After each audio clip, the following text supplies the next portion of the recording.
Qu'est-ce qui nous attend aujourd'hui jusqu'à Serra di Scopamene? C'est un chemin qui est très beau. Vous allez monter jusqu'à Altagène déjà, très beau petit village.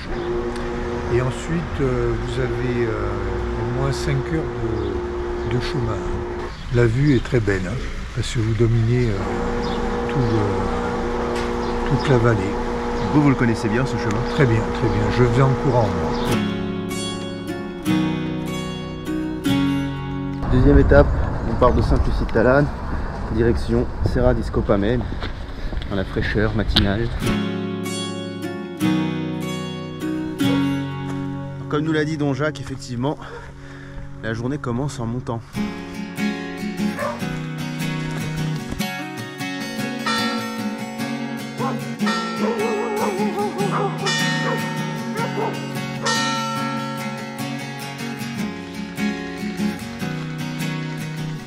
Alors là on arrive au lavoir et à la fontaine qui ont été apparemment un petit peu rénovées et refaites.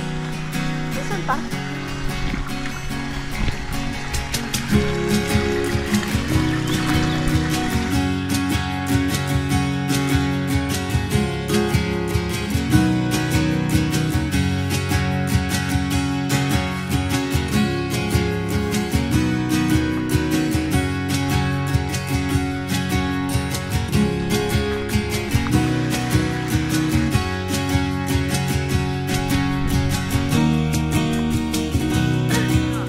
On fait une rando de 6 jours, de Mar à Mar Sud, voilà, de Porto Vecchio à Propriano. Là, j'accompagne un groupe sur le Mar à Mar Sud. Donc c'est un séjour en itinérant de niveau modéré, mais dont l'intérêt est surtout de découvrir tout ce qui est patrimonial dans la Corse, de passer de village en village, de rencontrer des gens et de voir de jolis sentiers, découvrir les châtaigneraies ou les traits suivants. Et ça ne passe pas par des grands sommets, mais on peut faire des petits bonus et aller un petit peu crapahuter sur des montagnes un peu plus élevées pour avoir de très très beaux points de vue. Ce groupe-ci, c'est la première fois qu'ils viennent en Corse, pour la plupart en tout cas. Donc c'est une grande découverte et ils sont assez ouverts à tout ce qu'on peut leur raconter. Il faut leur faire voir en fait, il faut essayer de les aider à voir ce qu'il y a derrière un arbre, derrière une petite maisonnette, leur présenter à travers un casier d'où la vie ancestrale, le pastoralisme, le quotidien des ancêtres corses. Oui. Qu'est-ce qui nous attend là pour la suite pour arriver jusqu'à Serra? Alors une très belle descente, bien pentue et bien glissante. Donc je vois que vous n'avez pas de bâton, ça aurait pu être utile. C'est un très bon accessoire pour se freiner et s'équilibrer. Une belle descente jusqu'au fleuve Rizzanese et ensuite une bonne montée à travers la châtaigneraie. Il paraît qu'elle est redoutable. Elle est pas mal. Elle va passer à travers les châtaigniers, les séchoirs à châtaignes et puis ensuite vous allez découvrir un superbe village qui est celui de Serra di Scopamene avec un sentier du patrimoine à ne pas rater.